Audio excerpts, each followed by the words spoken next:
The best trade for the rest of the year. Let's bring in Jason Rotman, Lido Advisors managing partner. You have a different perspective. You are bullish like he is, but make the bull case, at least for today and the next couple of months. Overall, listen, nobody wants to sell stocks. I don't care if they're at all-time highs. First of all, the Russell 2000 Small Cap Index is multiple percentage points away from all-time highs, which makes the case that you need to be invested in, Byron's correct, growth companies. Right, Maybe you don't buy stuff that's the real key that I've been sending out in my client newsletters is sell bonds, buy the Russell, and I'm going to stick with that. Okay, so we got a young whippersnapper like Jason. We got Byron, who's been in the business for decades, saying don't put your money in treasuries right now, or maybe a teeny little corner of it.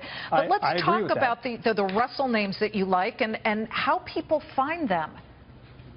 Well, okay, I do have a name. They're not on the Russell. Listen, the market's expensive overall, so you have to look at cheap growth opportunities, and there's a company that I absolutely love right now, not 2 years ago when it was at $135 a share, but today Stratus is the 3D printing leader, $21 a share. It's up 4 percentage points today for multiple reasons. It had an earnings beat. It doubled Wall Street's estimate for earnings per share. It lost less money than it did last year. It's still losing money, but the fact is how cheap it is. It has a new CEO, Elon Levy, July 1st. Lots of good reasons. People are buying 3D printers now because that was a momentum play about a year and a half ago. We were at CES covering them constantly, and then suddenly they kind of plateaued and then completely lost steam. You say, could it reach 135 again?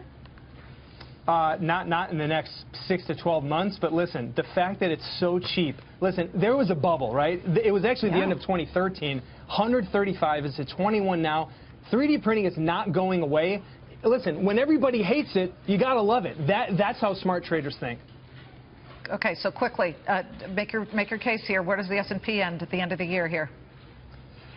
Listen, we're going higher. Even in an election year, the S&P is going to go up probably another 4%. Okay. It's going to end at 2250. That's my call. That's where you diverge from Byron. He thinks we're going slightly lower, but he still says you've got to be in stocks. And here we are with the Dow Jones Industrials down 14 points. Jason Rotman of Lido Advisors saying get out of treasuries. That's two today who have said